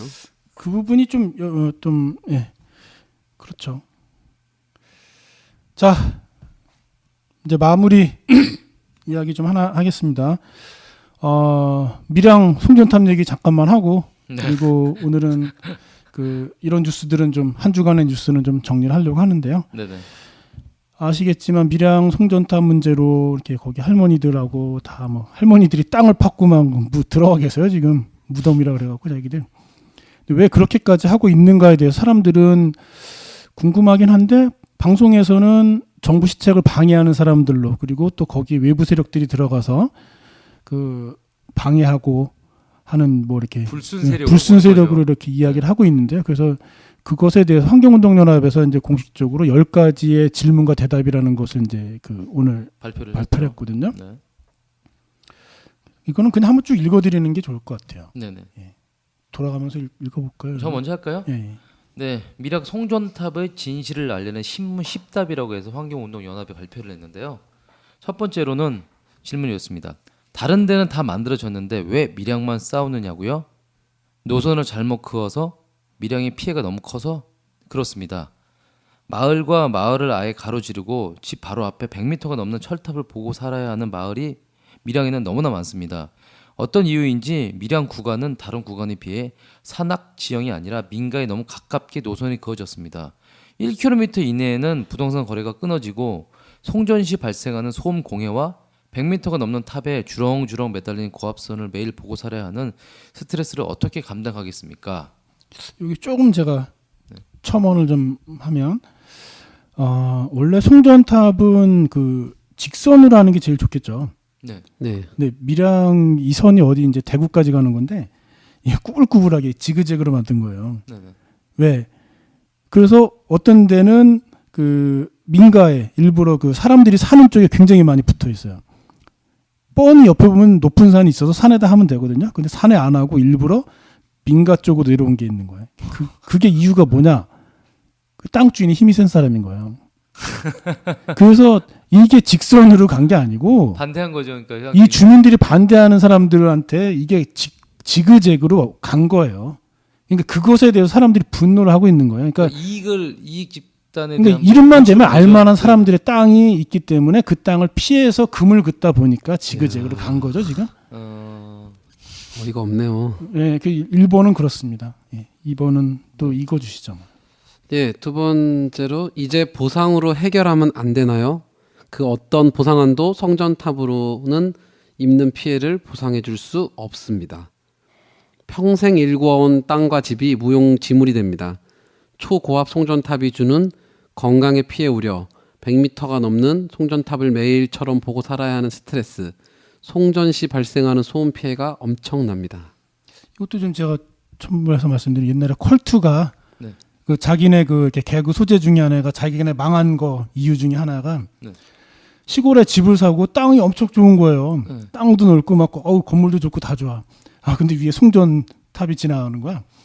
그러면 저희도 예전 저희가 네. 살았던 집도 송전탑 때문에 문제 많았는데요. 네. 집값 다 떨어지고요. 사람들 네. 거기서 안 살려고 그래요. 진짜로. 왜냐하면 네. 실질적으로 살 수가 없어요. 암도 뭐 여러 가지 질병에 대한 게 굉장히 진짜 노출이 많이 돼서 거기 있는 사람들을 집값 정말 거기만 떨어지고 다 안 살려고 그래요. 그러면 전기가 밖으로 새나요? 그게 굉장히 비 오는 고맙네요. 날 같은 경우에는 네. 가까이만 가도 찌릿찌릿해요. 네. 그럼 송전탑 근처는 되게 전압이 네. 센 거네요. 실제적으로 몸에 그리고 그 문제 생기는 고압이 전기가 굉장해요. 잘못해서 그래요. 통해서 이렇게 큰일 나는 경우도 많이 있어요. 그리고 아까 뭐 그 소음이 발생한다는데 고압선이 전기 소리 전기 소리가 나죠. 하는 소리가 엄청 크게 나요. 굉장히 크게 나요. 저는 송전탑 그냥 이렇게 멀리서 볼 때 뭐 저게 뭐가 문제인가 이랬는데 직결되는 문제가 있군요. 그러면. 그리고 756km가 제일 큰 거예요. 우리나라에서. 근데 그게 지금 여기 다 들어와 네, 있는 거잖아요. 밀양으로 다 지나가고. 네. 그러면 진짜 생명의 문제가 생기고 있는 거예요. 이게 지금요. 땅 파고 눕는 게 맞네요. 민지 씨가 세 번째 거. 세 번째 거 말씀해 주세요. 민지 씨가요. 네. 전력 수요를 비해 송전탑이 필요하지 않냐고요? 대구 지역 전력 수급을 위해 이런 초고용량 765kV 네, 765kW. 시설은 필요하지 않습니다. 신고리 북경남 송전선로는 대구권의 전력 부하 감당을 위해 만들어집니다. 전국에서 전력 수요 증가가 가장 더디고 산업시설이 빠져가는 대구권 전력 수급을 위해 이러한 초고용량 송전선로를 깔아야 한다는 한전의 논리를 수긍할 수 없습니다. 이게 이제 대구까지 가는 거죠. 네. 근데 그 신고리가 어디냐면은 부산하고 이제 울산 사이에 있는 기장에 있는 거죠. 네네. 그래서 고리 발전소가 원자력 발전소인데 원자력 발전소가 1호기에서 4호기까지 있고 또 5호기에서 8호기까지 있어요. 네네. 그런데 이번에 우리가 여름에 엄청난 더위를 겪었잖아요. 그러면서 사람들이 전기 절약하라고 그래서 공무원들은 한낮에도 불 끄고서 근무를 했거든요. 에어컨 끄고. 그런데 블랙아웃이라고 하는 이제 전기가 일순간에 나가버리는 현상이 우리나라에서 발생을 했느냐? 발생 안 했어요. 안 했어요. 네. 그 얘기는 뭐냐면 그런데 그때 원자력 발전소가 거의 우리나라에 한 10개 가까이가 다운됐거든요. 부품을 갖다 가짜를 집어넣어갖고. 근데도 블랙아웃 그 안 됐죠. 이명박과 그 이렇게 밑에 있는 애들이 부품을 원자력 발전소에 가짜를 집어넣는 거예요. 가짜를 집어넣어갖고서 그 원자력 발전소가 다 섰는데 그런데도 블랙아웃이 안 왔어요. 네. 그렇다면 전기 수요가 부족하지 않다는 걸 뜻하는 거죠 이미. 그럼 그 거짓말인 거잖아요. 그리고 대구 지역 같은 경우는 그렇게 전기가 많이 필요한 지역이 아니거든요. 그럼에도 제일 센 송전탑을 지금 밀양에다가 짓고 있는 거죠. 그러니까 사람들이 이해를 하려야 이해를 할 수가 없는 상황인 거예요 지금. 하나도 그 상식에서 벗어난 것들이네요. 다 지금요. 이 공무원들 막 전기 이제 아껴 써서 막 공기관들 들어가면 완전 폭폭 찌잖아요. 저한테 이제 이렇게 수업을 받으시는 분 중에 한 분이 공무원인데 그 전기를 그렇게 다 에어컨 끄고 불까지 꺼가지고 앞에 카페에 가가지고 팀 회의를 한다는 거예요. 커피 시켜놓고 시원한 거 거기서 결제는 법인카드. 결국에는 전기세보다 더 많은 비용을 쓰고 있다는 거죠 공무원들이. 근데 더워서 회의가 안 된대요 그 자체 거기서 사무실에서. 그러니까 결국에는 최소한의 뭐 온도 설정을 해서 가동을 하는 게 낫다는 거죠 어떻게 보면. 쇼입니다. 쇼예요, 진짜. 그럼 제가 네 번째 얘기할까요? 예. 네, 네 번째. 한전은 전문가 협의체에서 결론이 났다고 주장하대요. 전혀 사실이 아닙니다. 쟁점은 그대로 남아 있습니다. 전문가 협의체는 한전 측 위원들이 백기기 대필 논란에다 날치기로 보고서를 통과시켰고 그래서 국회에도 이 보고서를 채택하지 않았습니다. 아무런 법적 효력도 근거도 없는 보고서일 뿐입니다. 이거 정말 말 요새 많던데요. 예. 네. 5번도 아예 읽어주시죠. 죄송합니다. 다섯 번째입니다. 자꾸 반대 대책위가 대안 없이 반대만 일삼는다던데요. 전혀 그렇지 않습니다. 대안이 있습니다. 그래서 TV 토론을 하자는 겁니다.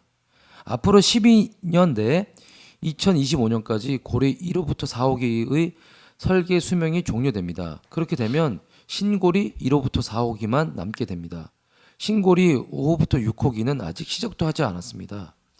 새로운 송전선로가 필요하지 않습니다. 기존 선로, 그러니까 고리, 신울산, 그리고 울주, 신양산로도 고리 1호기부터 4호기, 그리고 신고리 1호기부터 4호기가 겨울 피크 타입에 풀 가동되었을 때에도 72%의 부하 수준에서 송전할 수 있다는 사실은 한전도 부정하지 않습니다. 앞으로 12년 내에 설계 수명이 종료되는 고리 1호기부터 4호기가 가동 중단된다면 송전 선로 여유는 더 늘어납니다. 그렇게 되면 760kW 선로 자체가 필요가 없어집니다. 네, 아까 말씀드린 대로 뭐 전기 같은 경우에 원자력으로 계속 해야 되는가에 대한 근본적인 물음이 있어요. 우리가 일본의 경우를 봤잖아요. 지금 일본에서 그래서 일본에는 원자력을 그 한참 문제가 됐을 때 그 점검하는 기간에 아예 모든 그 원자로가 다 선적 있죠. 그 원자력 발전을 다 세워놨었죠. 네. 그래도 거기는 블랙아웃이 안 왔어요. 일본도. 네. 우리 네. 하는 게 일본 지금 다 따라가고 있잖아요. 네, 그래서 비슷하게. 이 원자력 발전이라는 게 지금은 싸 보이지만 결국에는 엄청난 그 피해를 갖고 오는 산업이기 때문에 없어지진 않잖아요. 그 원자력 그 방사능이라는 것이. 네. 그래서 결국에는 막 그 우리 은의 후손까지도 계속 빚으로 남는 사업이지 좋은 것이 아닌데. 차 관리에 대한 비용들이 훨씬 더 많이 들어가게 그렇죠. 될 예. 그거 뻔한 사업이죠, 그게요. 예. 여섯 번째는 네, 제가 하겠습니다. 6번째. 한전은 기존 선로로 보내면 광역 정전이 일어난다던데요. 정전 위험을 과장하여 밀양 주민들을 협박하는 논리일 뿐입니다. 2000년부터 13년간 송전 선로는 고장으로 인한 발전기 정전 사태가 25건이 있었지만 정전 사태는 한 건도 일어나지 않았습니다. 한전은 정전 위험을 과장하고 엉터리 시뮬레이션으로 이를 왜곡해 왔습니다. 그리고 765kB 선로가 345kB 선로에 비해 오히려 송전 선로 고장이 훨씬 취약하다는 사실도 밝혀졌습니다.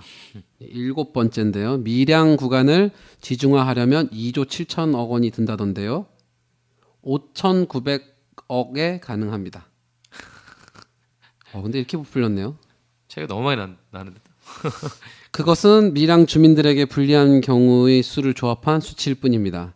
한전이 시공 실적이 많은 345kB 지중화 내해선 규모로 밀양 구간을 지중화하는 데는 한전 자료로도 5,900억 수준에서 가능합니다. 근데 어떻게 이렇게 많이 풀렸죠? 참 큰일입니다. 이거. 그래서 그 이쪽에서 제시하는 거는 좀 TV 토론도 좀 하고 그 사회적 기구도 만들어서 공개적으로 좀 공개적으로 이야기를 좀 해보자는 건데 상식에 대해서 얘기를 일단은 하자는데. 무조건 뭐 힘으로 밀어붙이려고 하니까 그것에 대해서 사람들이 많이 이제 분노를 하고 있는 거죠. 충분한 시간을 갖고 좀 이 문제를 좀 해결했으면 좋겠고요. 그리고 기본적으로 우리나라도 그 독일이나 이제 다른 나라들처럼 원자력을 좀 이제 하지 말아야 된다는 생각을 좀 해야 되지 않느냐 하는. 다 먼저 했던 나라도 폐기 다 하고 지금 뭐 안 하잖아요, 사업들을. 이런 얘기하면 또 저를 뭐 나쁘게 생각하실 수도 있지만 우리나라는 북한에 항상 그 핵을 폐기하라고 요구를 하고 있어요. 그 우리는 어떻게 해야 되는 거죠? 똑같은 규칙, 똑같은 원칙은 남한테만 주장할 것이 아니라 본인한테도 다시 돌아봐야 되는 일인데. 이게 정말 아전인수격이죠, 이게. 저는 일본의 문제도 마찬가지인데 우리가 일본의 일제 시대에 이제 피해를 받은 것에 대해서 일본 니네 우리한테 그러면 돼 이런 얘기를 하잖아요. 네. 근데 마찬가지로 우리나라가 남들한테 피해를 주는 일이 많아요. 베트남. 네, 베트남에 가서 우리나라 사람들이 가서 막 학살을 했거든요. 그 주민들을. 골부대 뭐 이런데 그래서 그렇나요? 엄청나게 많이 사람들을 죽여서 베트남에는 그 잊지 말자. 이 학살당한 걸 우리나라의 그 일본 대사관문 앞에 있는 그 위안부 예. 그 동상 있잖아요. 네네. 그 동상보다 더 심하게 거기 써 있습니다. 한국에서 그 우리나라 사람들을 갖다가 죽인 거 역사를 잊지 말자고 분노의 비석이 동네마다 다 있어요. 베트남에 가면. 근데 우리는 일본에 대해서는 일본은 왜 그런 식으로 했느냐 하고 일본에 대해서만 이야기하지 아이들한테도 교육도 그렇게밖에 안 하죠. 그러나 똑같은 역사이기 때문에 이거는 북한을 대하도 우리나라 스스로도 그런 잣대를 가져야 하고 일본을 대하도 우리 스스로에게도 그런 잣대를 들이대는 게 맞는 거죠. 저는 그게 공평하다는 생각을 갖고 우리나라는 공식 사과 같은 거 했나요? 모르겠네요. 저가 알기로는 일본한테는 공식 사과를 요구하고 있죠. 제가 알기로는 안 한 걸로 알거든요. 아니 사과해야죠. 그건 잘못한 거는. 이번에 그래서 그 문제가 제기가 됐었어요. 박근혜 대통령이 지난달에 갔다 왔잖아요. 베트남을. 그러니까 베트남에 가서 사과를 할 것이냐 안 할 것이냐에 대해서 사람들이 관심 있게 지켜봤거든요. 네. 안 했어요. 하진 않았어요. 액션만 취했고 안 했어요. 안 했어요. 사과할 건 해야죠. 안 그렇게 생각하시나요? 그렇게 해야 되는 게 대인배로서. 근데 그게 또 국가적인 뭐 문제가 또 결부돼 있나? 그냥 아니죠. 그렇진 않은데. 제 생각으로는 잘못했으면 사과하는 거고. 네, 그런 거죠, 그게.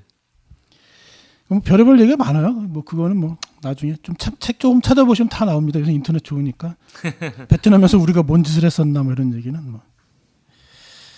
자, 그러면 아트다 아트. 아트 라디오입니다. 왜 하는지 모르니 쓸데없는 쓸데없는 시간 또 제가 또 뭐 먹는 얘기, 관광 얘기 해야 될 시간 또 이거 쓸데없는 돌아왔네요. 시간 아니에요. 사실 이 시간 되게 출출하고. 지금 늦은 배가 시간인데, 좀 살살 그죠? 고프긴 하죠. 네.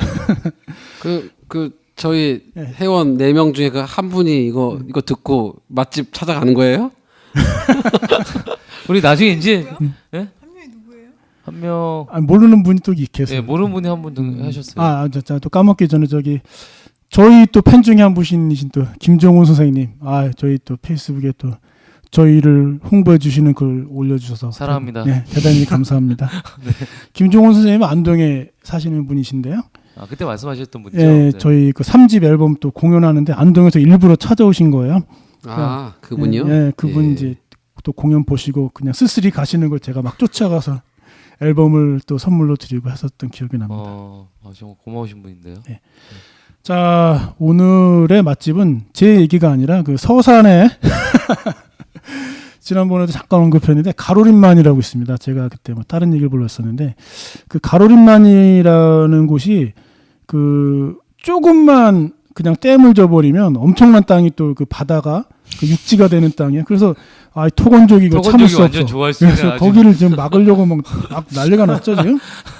근데 거기서 그 원래 고향으로 살고 계시는 분인데 가로림만 생태문화협동조합 사무장님이신 백다현 선생님이 오늘 페이스북에 글을 올리셨어요. 거기가 이제 뭐 하는 날이었냐면 오늘인데 망둥어 잡는 낚시 대회를 하셨어요. 이분들이. 망둥어 아마 안 잡아보셨을 거예요. 근데 망둥어가 지금 가을 되면 어느 정도 크냐 하면 어른 거의 팔뚝만 할 정도로 망둥어가 커요. 예. 보통 망둥어 하면은 뭐 손가락 정도 생각하시는데 지금에 가서도 지금 낚시를 하잖아요. 그럼 정말 그 가만히로 팔뚝만한 망둥어가 그냥 막 나옵니다. 서해 쪽에 가시면. 근데 이제 그 낚시 대회를 하셨더라고요. 탕을 끓여 먹나요? 아니면 그거를 떠먹나요? 아니요, 좀 말려요. 망둥어는 꾸덕꾸덕하게 해먹기가 힘들어요. 예, 그렇죠. 꾸덕꾸덕하게 좀 말려서 이걸 갖다 뭐 이렇게 쪄서 먹든 뭐 이렇게 하거든요. 그러면 훨씬 맛있죠. 끈적끈적 그래서 회로 먹기에는 좀 무리가 좀 있어요. 그래서 이분들은 이제 이분 글을 좀 읽어드릴게요.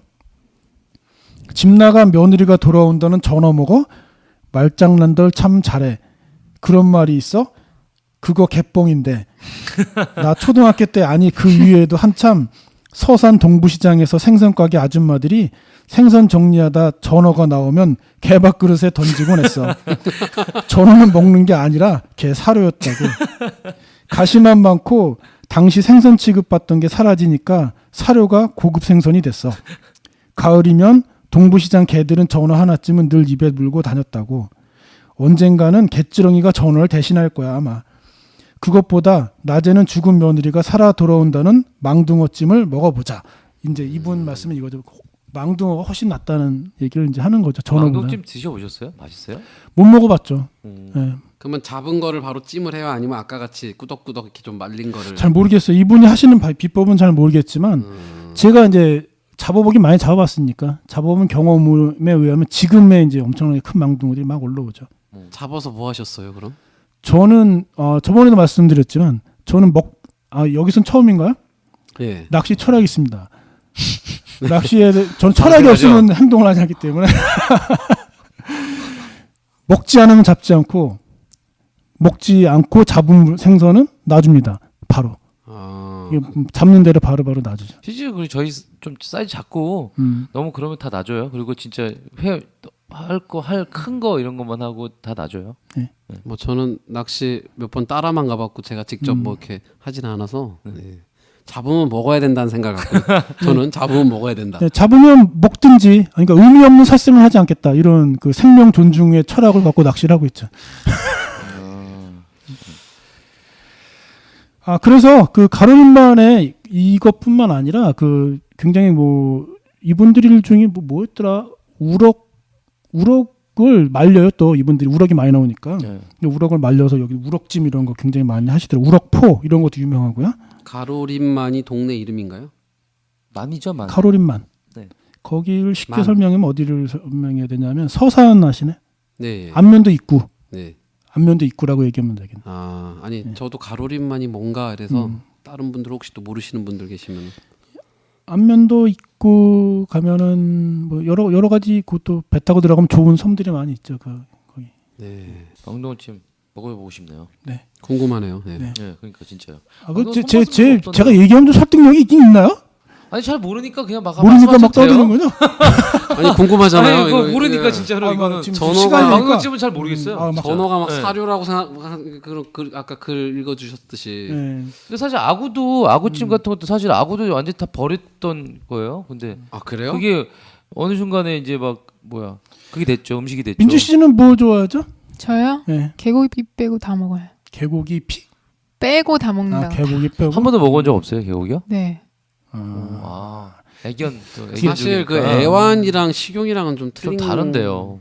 그래도 개를 키웠던 사람으로서 나도 개 계속 키우는 아니 뭐 즐겨 먹는 건 아닌데 그냥 먹게 되면 먹는데 저는 그 식용이랑 틀리잖아요. 식용으로 먹는 애들 애완으로 키우지는 못하거든요. 진짜 보니까. 그렇죠. 그거는 진짜. 근데 일부 사람들이 이렇게 잡는 데 있어서 좀 그런 게 이제 이렇게 언론에 나가고 이제 그런 사람들은 잘못된 거예요. 이렇게 잡는 거를 너무 막 이렇게. 근데 그렇게 또 해야 맛있다고는 하지만 네, 잡는데 너무 그렇게 되는 건 좀 그렇다고 생각합니다. 저는 개고기는 노코멘트 하겠습니다. 네, 저는 뭐 먹어는 봤습니다. 네. 자, 이번 시간은 노마드의 자 볼만한 공연과 전시를 소개하는 시간입니다. 네, 오늘은 음악 얘기를 하려고 그런 게 아니고요. 오늘은 미술에 대해서 말씀드리려고 합니다. 그래서 그 서울 해화동 쪽 정확한 명칭이 서울특별시 성북구 성북동 97-1번지라고 해서 간송미술관이라는 곳이 있어요. 간송미술관이라는 곳을 잘 아시는 분들도 계실 거고 유명한 곳이죠. 예, 굉장히 유명한 곳이에요. 이분이 그 어떤 분이냐면 그러니까 간송미술관에 대해서 알려면 간송미술관을 만드신 분에 대해서 알아야 되는데 간송은 그 간송이 전영필 선생님의 호입니다. 그래서 그 선생님께서 평생에 걸쳐서 모은 한국의 국보 및 보물급 문화재를 포함하여서 국립중앙박물관에 버금가는다고 하는 이야기를 하는 한국 유물들이 전시된 곳이에요. 근데 이게 되게 특이하게 1년에 딱 2차례밖에 전시를 안 해요. 네. 그래서 여름에 한 번, 봄에 한 번, 가을에 한 번 해서 요번 가을 전시를 10월 13일부터 27일까지 15일간 합니다. 네.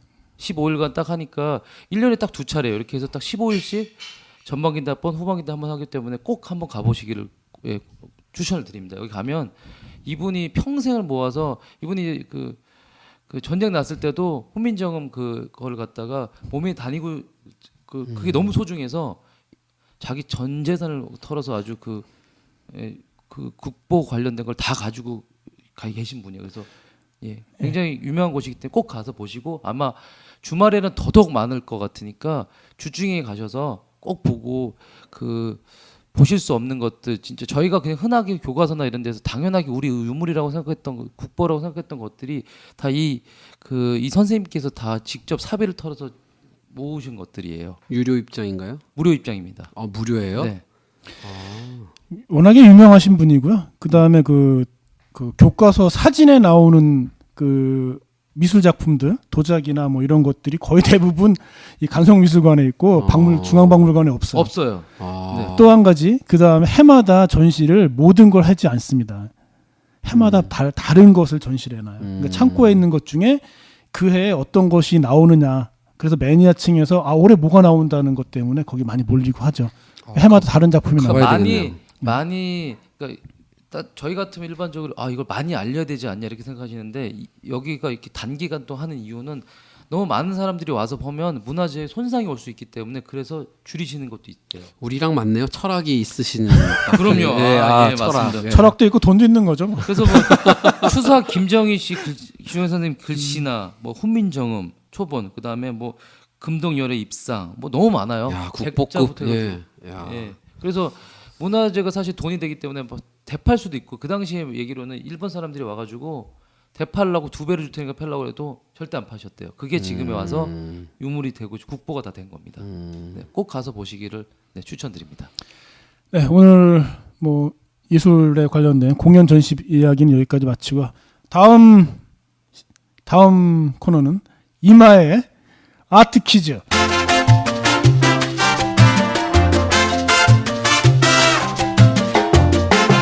빵빠레 나오죠? 나오던데요? 저. 나와요. 빵빠레 네. 나왔어요. 아, 그죠? 제가 좀 음악 좀 깔았는데 어땠어요? 괜찮았어요. 아, 네네. 네. 아주 마음에 들었습니다. 예. 뭐 아무도 안 달아줬어요. 아니 사실은 우리 회의를 합시다. 폐지를 해야 아니 돼. 사실은 저희 지인들이 이거를 하고 싶어 해요. 이걸 가입을 하셔야죠. 아 근데 네. 이게 뭐냐면 제 지인이다 보니까 나한테 그러니까 딴 분들한테 돌아갈 기회가 제가 우리 아니 지인들 그런 거 그냥 아닐까? 가입하세요. 아, 상관없어. 네 알겠습니다. 네. 네. 그러면 네. 아니 첫 들어가도록 번째 할게요. 시간에 나간 퀴즈를 두 번째 시간으로 넘겼죠.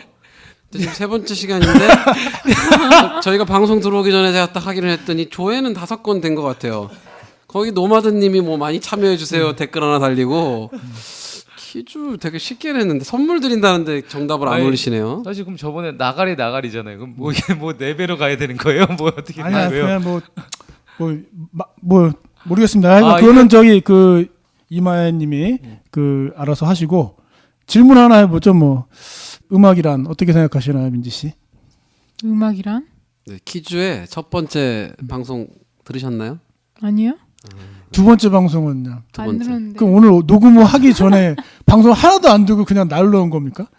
아니. 아 너무 무성의한 게스트인데 오늘. 내가 바쁘다고 4회에 출연하겠다 그랬잖아요. 그러니까 근데 왜 3회에 게스트들이 다 출연하는데 가입을 안 했어요. 첫 회, 두 번째. 이거 통배집 해야 돼 이거. 그래서 퀴즈가 저거였죠. 국악에서 사용하는 음의 개수는. 두 번째는 뭐 음악이란. 세 그럼 번. 우리 그 얘기 저희끼리 한번 해보죠. 음악이란 서로 돌아가면서 얘기할까요? 너무 우울한가요? 아니에요. 이제 많이 가입하실 거예요. 정답을 보내주세요. 기다려봅시다. 네. 이거 참고하십시오. 이거 반응이 너무 없으시면 이 존폐 위기가 있습니다. 안 됩니다. 이 저의 프로 코너를. 날립니다. 그럼 저희. 이거 이만 씨가 굉장히 심혈을 기울이고 있는 그 코너인데, 네 사랑해 주세요. 이거 다 몰 겁니다. 이제 이번 방송 끝나면은 아직 저희 홍보가 안 돼서 그래요. 이만 씨 지인들 많이 오실 것 같은데요, 갑자기 폭발적으로요? 아, 팬클럽들이 어떻게 된 거야? 이거 50명. 그다음에 세 번째 세 번째는 저희 여기 진행하시는 분들의 진행자들의 나이에 합사는. 어려웠죠. 그 힌트 많이 드렸는데 뭐. 힌트 많이 드렸으니까 아마 네. 아실 두 것 번째 같고요. 방송 들어보시면 힌트가 나옵니다. 네. 예. 자 이걸로 마치고 그 탈의 음악 뭐 광고 시간 한번 갔죠 뭐. 네. 탈의 앨범 판매 음악 홍보 코너입니다. 예. 탈의.net에서 구입할 수 있고요. TARAE.net. 거기서 이제 구입할 수 있고 저희 홈페이지 복구됐습니다. 예. 들어가 보시면 될 것 같고요. 뭐 음악도 많이 다운 받아 주시면은 좋을 것 같습니다. 네 마무리하기 전에 한 번씩 한번 들어보죠 뭐. 민지 씨 오늘 오셔갖고 어떠셨나요? 어땠어요? 재밌었고요. 다음에는 준비 잘 해갖고 나올 테니까 또 불러주세요. 왜요? 다음에는 저기 두들쟁이 탈의 멤버들을 다 이렇게 저희 초대를 해서 좀 특집을 한번 해보는 게 어떨까 싶습니다. 좋습니다. 네, 좋습니다. 그때 다시 한번 또 민지 씨의 목소리를 또 들어볼 수 있을 것 같네요. 말씀하십시오. 이제 세 번째 방송이었는데요. 수원, 일단 강동, 이렇게 신사. 오늘 여기 왔는데 되게 여유로운 거예요. 여기 막 카페에서 술 마시고 있고. 그래서 되게 분위기 좋았고요. 오늘 방송 뭐 또 이것저것 주제를 다뤘는데 아직 홍보가 좀 덜 돼서 많은 분들이 그냥 듣기만 하시는 분들도 계신 것 같고 많이 이렇게 카페나 뭐 요즘엔 거의 스마트폰 많이 하니까 그쪽으로 많이 들어주시고 좀 글도 남겨주시고 이러면은 큰 힘이 될 것 같고 저번에도 말씀드렸지만은 꼭 뭐 이렇게 음악 하시는 분이나 예술 하시는 분이 아니라도 여기 와서 함께 얘기 나누고 싶으신 분 계시면은 저희가 장비를 들고 달려갑니다. 예, 그러니까 많이 참여해 주시고 관심 많이 가져 주시면은 예, 좋을 것 같습니다. 네, 저희 아테로 이제 세 번째 녹음 이제 잘 마무리됐고요. 저희가 이제 녹음을 하게 되면 자체적으로 이제 저도 많이 들어보고 해서 모니터를 많이 하게 됩니다만 아무래도 저희가 세 번째밖에 되지 않았기 때문에 부족한 점이 많습니다.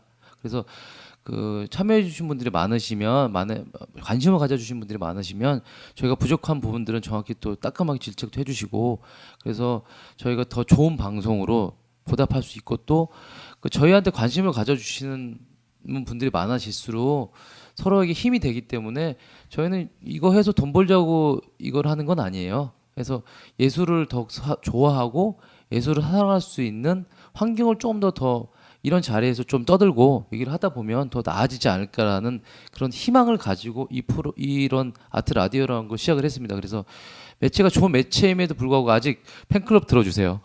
네, 그래서 많이 관심을 가져주시면 저희가 또 힘도 받고 또한 저희보다 힘든 분들한테 저희가 더 힘이 돼드릴 수 있는 그런 라디오가 됐으면 좋겠습니다. 오늘 녹음은 잘 된 것 같습니다. 네. 뭐 녹음 잘 된 건 뭐 제가 편집을 잘해야 되는 거고. 또 깔때기 된다 또.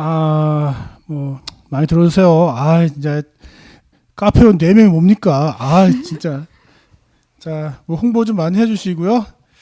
마무리 곡으로 저희 3집에 있는 아스투리아스 들으려고 합니다. 아스투리아스에 대해서 잠깐 얘기하고 마치도록 할 텐데요.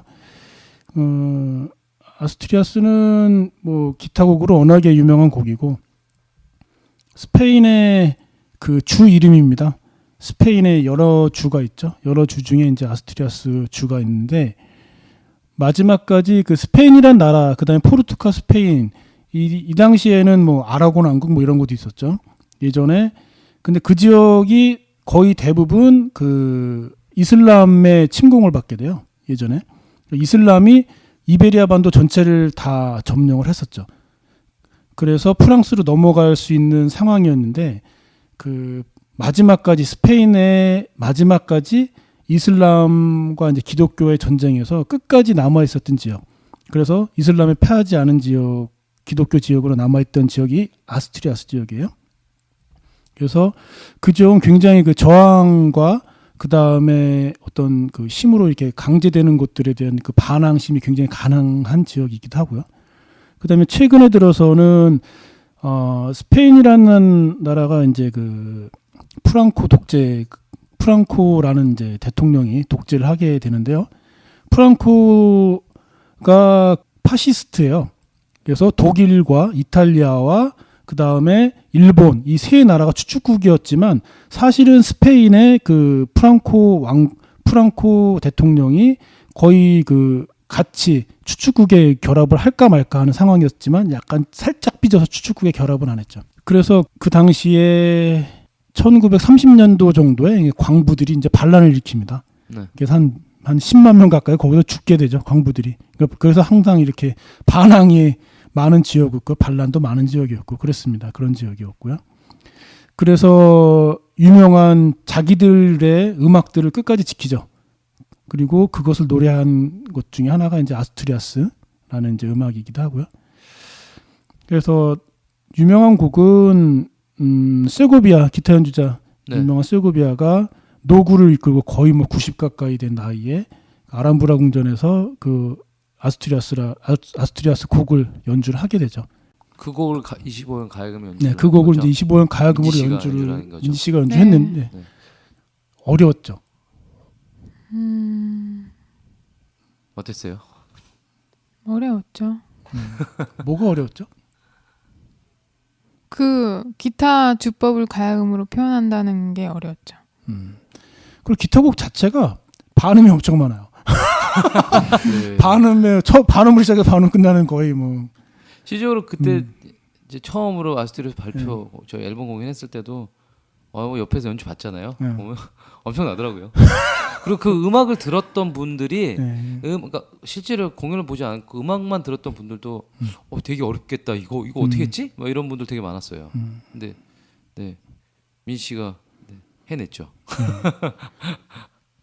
사실은 저는 아스트리아스를 2년 전에 해달라고 했는데요. 되게 고집 있는 연주자예요, 민지 씨가. 아니, 2년 만에 성사. 2년 넘었을 텐데. 일집할 때 제가 일집할 네, 때부터 2년 아스트리아스 해달라고 했는데 그걸 안 되고 그 다음에 3년 만에 한 거죠. 그죠, 회사 3년, 그죠, 3년 됐네요. 2년 넘었죠. 연습이 3년이 필요한 겁니다. 네, 이게. 그러면 아 그래서 예. 이게 쉽게 접근한 연주자가 아니에요, 민지 씨가. 이게. 네. 답 동요 안 하고 있어. 어떠셨어요? 좀 얘기 좀 해주세요. 워낙에 편곡을 잘 해주셔가지고. 편곡을 누가 박수환 선생님 하셨죠? 네, 박수환 선생님이 편곡을 해주셨는데 잘 해주셔가지고 쉽게 연주할 수 있었던 것 같습니다. 그 제가 뭐 무슨 주법이라고 얘기를 해야 될까? 막 손을 이렇게 하는 주법을? 별다른 주법은 사용하지 않았으나 아니 처음에 원래 보통 왼손을 이쪽에 얹고서 하죠. 네. 근데 그렇게 안 하고 그 왼손까지 양손을 막 사용해서 막 양손에 다 써야 되는 양손 거잖아요. 주법? 그렇죠. 양손 주법 뭐라 그래요? 양손으로 빠르게. 양손으로 빠르게? 그럼 이 곡 하면서 제일 어려웠던 게 뭐예요? 그지? 확실히 서양 음악은 반음이 많이 나오잖아요. 저희 네. 음계랑 틀리게. 네. 그러니까 중간중간 빠르게 속도를 이어 나가면서 이제 저희는 음을 안쪽으로 조율을 바꾸는데 그거를 빠르게 연주하는 동시에 계속 바꿔야 되는. 바꿨다가 다시 제자리로 그럼 몇 번이나 갔다가 바꿨어요, 그게? 그거를 해야 돼가지고 네, 대략 몇 번 정도 바꾼 것 같아요. 많이 바꿨는데 그러니까 제가 기억하는 건 굉장히 바빴어요, 민지 씨가. 네. 정말 그러니까 바빴다는 게 이 줄을 뜯으면서 당연히 줄은 당연히 그게 빠른 곡이니까 빨리 하면서 이 왼쪽이 안쪽 바꾸고 이게 음을 바꾸느라고 그게 진짜 굉장히 바쁘게 연주를 하는 거 봤거든요. 그래서 잘 하셨죠, 연주. 네. 네, 아유 고생하셨고요. 언제 연주하죠 이거? 민지 씨가 오케이 가는 거 아니에요? 이제 또 한번 연주를 해야 되긴 해야 해야죠. 되는데. 금방 할 기회가 있을 겁니다. 네. 자, 그러면 마지막 곡으로 박수나 편곡 김민지 연주의 아스트리아스 듣고 오늘 아트라디오 3번째 시간 마치도록 하겠습니다. 감사합니다.